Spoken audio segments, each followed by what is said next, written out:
So, bit weird doing this again, isn't it? It just feels so bizarre thinking that the last time we watched a new episode of Doctor Who, the world was still normal. Well, as normal as it can be. I've actually been kicking myself for being so obsessed with Doctor Who Series 12 throughout January and February 2020, because if I'd have known that those were going to be the last 2 months of my life when the world was still good for a very long time, then I would have done so much more with that time. I would have done so many things, like...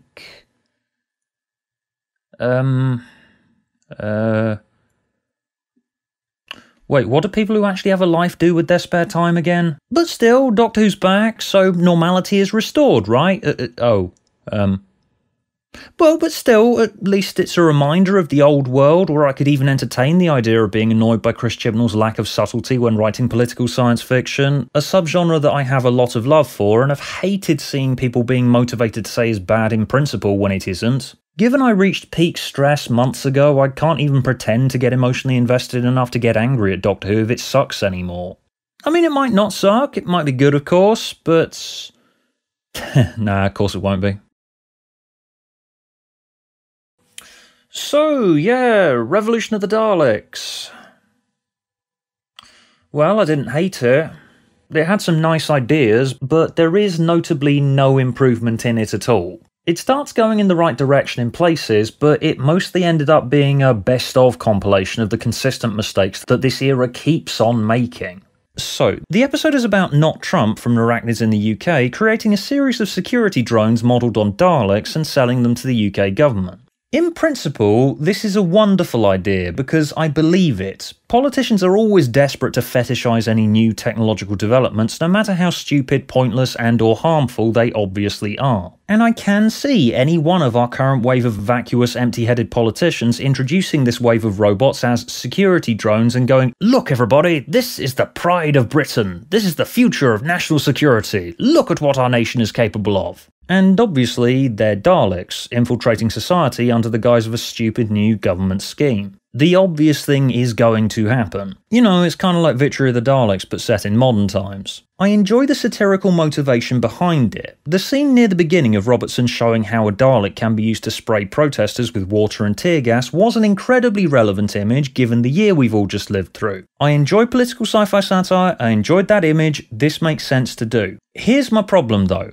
We don't actually see much of how the Daleks are used in day-to-day life. We get this demonstration sequence here, this little montage where the Prime Minister's introducing them and showing them as border patrol, but the security drones don't actually do much. The government's essentially trying to create a police state here, but we don't see much of the societal impact of the security drones. So this doesn't really provide much in the way of political commentary. We don't have, like, say, a character that this new technological development affects. There's no real domesticating of these security drones and showing how once the government's made it so they're just a part of everyday life, then they can be used against their own citizens. When that should have been the point of doing this at all, shouldn't it? We're just sort of shown these images that are vaguely reminiscent of real life with real things and people swapped out and replaced with Daleks. And then the episode just forgets about all its political and social relevancy and just evolves into yet another bloody Dalek Civil War story, of which there have been a billion by this point.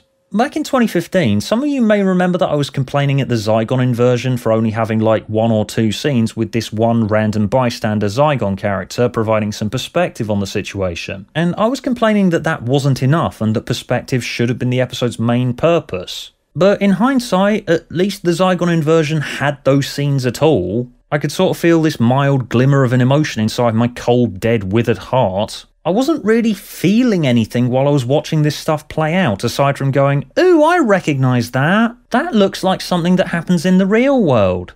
Again, I like the imagery, but it's just skimming the surface again because the episode just sort of forgot to do any incidental characters that would exist to give me a feel for the scale of the societal impact of the security drones. There is other stuff that I like in this episode as well, but it's similarly skimmed over, like with the Doctor being imprisoned for the first third of the runtime and having to break out somehow. I feel the prison stuff should have been an episode in its own right, really. It should have been a proper, full-on psychological piece. The Doctor's trapped in prison for decades alongside imprisoned monsters from past stories. She's going mad as she fights to get back to her companions. And we could show her having mad visions of ludicrous ways of breaking out. When Captain Jack shows up with that CGI hamster ball thing and breaks her out, I was expecting her to get to the end of that sequence and Jack to turn to her and go, "This is all a dream, Doctor. You're going mad. You're going to die in here." And then it cuts back to her in her cell. I really like the prison staff, but it's barely even a presence in this story. It pretty much just stops mattering by the midpoint. It's just treated as an obstacle to getting the story going rather than an interesting plot development in its own right. Revolution of the Daleks is like 3 stories that have been mashed together into this 75-minute blob of content. The Doctor's in prison and has to get out and reconcile with their companions, the social commentary, political, Dalek stuff, and the Not Another Dalek Civil War in the final act. And by mashing all these stories together into one big lump, most of these bits come off as half-baked, and I felt the prison stuff deserved better than that.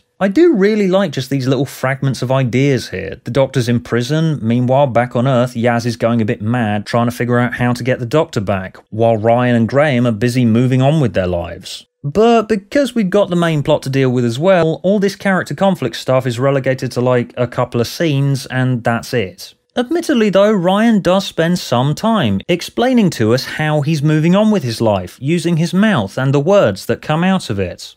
Saw me dad. Oh, good. He's back at the old rigs again. Due back in a couple of weeks. Time to reconnect with him, time to see me mates. See what's happening on the old planet. Well, it sounds like you enjoyed being back.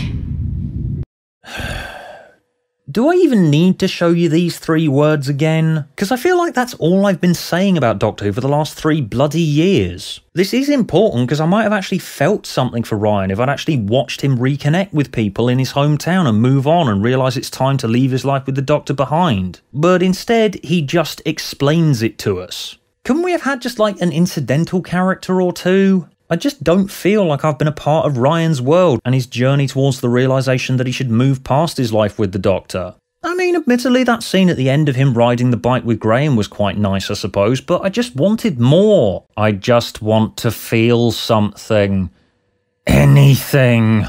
This episode is like Resolution all over again, where it mashes a slow, moody character piece together with a silly and overblown pulpy Dalek story. You're trying to do too many things, and so what is there feels half done, and not all of these things go together anyway. Revolution of the Daleks is like a trifle with bits of roast dinner baked inside of it. These things are wonderful on their own, but by putting little bits of them together like this, it just makes it feel as though whoever's made it doesn't really know what they're doing. I just felt the episode was a bit dismissive of its characters because it tries to get things wrapped up far too quickly. Particularly this bit here where Jack takes Yaz aside and she vents her frustrations about the Doctor's negligence of her, Ryan and Graham, and Jack delivers a speech made to sound all nice and wistful, you know, enjoy the time you have with the Doctor while you can. But it basically boils down to him going to her, "Yes, Yaz, the Doctor is going to get bored of you and chuck you one day, but just be grateful for the time that you have. Your emotions are invalid, Yaz. Stop being such a whiner."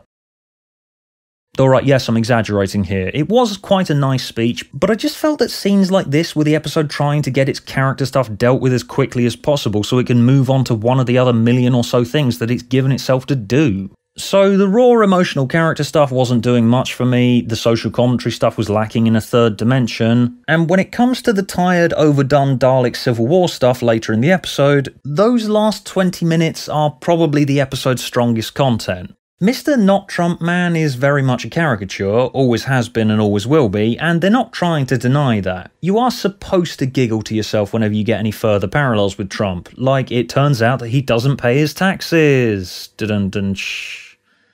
Also, he just lost an election. He's just so cartoonish and over the top, and I did enjoy these scenes near the end where he's essentially offering to sell his people out to the Daleks, and then he pretends he wasn't so he can get all the glory. It's stupid, yes, but I enjoyed just how over the top Not Trump is, and how every interaction between him and the Daleks lacks any self-awareness whatsoever. I'm not even a fan of his, but he actually upstages the Daleks themselves, which was weird to say the least. It's strange to say this, but the Daleks are kind of a non-presence in this story. They're essentially a prop for the social commentary for the bulk of it, and we also redo the Dalek possesses a human stuff from Resolution. All of the Dalek mutants suddenly get transferred to the casings, couple of action set pieces, the Doctor summons the alternate variants, there's a big showdown, and boom, we're done. I don't know if it's just me here, but it just all felt so easy and convenient. All of the defense drones up and down the country have suddenly been activated, and then suddenly they're taken out in the span of a few minutes. The fact the episode was lacking in an illustration of the scale of the Dalek infiltration of human society, because it didn't really have all that many incidental characters, made this ending here feel even cheaper.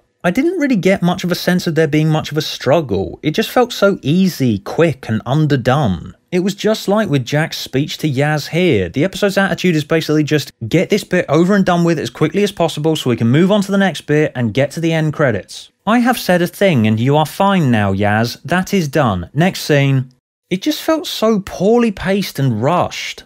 Like, I could construct a much more satisfying 4-episode arc out of all of the thousands of things that Revolution of the Daleks tries to do in 75 minutes. Okay, episode 1 is a full-on psychological piece about the Doctor being trapped in prison, in the vein of Heaven Sent. Episode 2, Doctor returns to Earth, confronts the companions, meanwhile politicians are introducing their quote-unquote security drones. Episode 3 cuts to 10 months later, the security drones and the encroaching police state are starting to develop and become more invasive for ordinary citizens. And the episode ends with the Doctor and friends discovering the facility with the mutants and the Daleks start killing people. And episode 4, the Doctor summons the alternate variants and starts the mini-civil war leading up to the conclusion. 4 episodes, 45 minutes each, giving every one of these ideas that Revolution of the Daleks offers up room to breathe. All of these points would hit harder if they had enough time. Anyway, in conclusion, I suppose I am offering my twisted and warped form of praise for this episode by saying that I wanted more from it, but the problem is I wanted more from pretty much every single element offered up, and the little chunks that it's given me on their own weren't exactly satisfying. I didn't hate it though. I know the tone I've taken throughout this video might give that impression, but I didn't, alright? Because these aren't new problems, the entire era's been like this. And just like with most other Chibnall episodes, I'm not angry, I'm just not going to remember a single event in its runtime in about a week from now.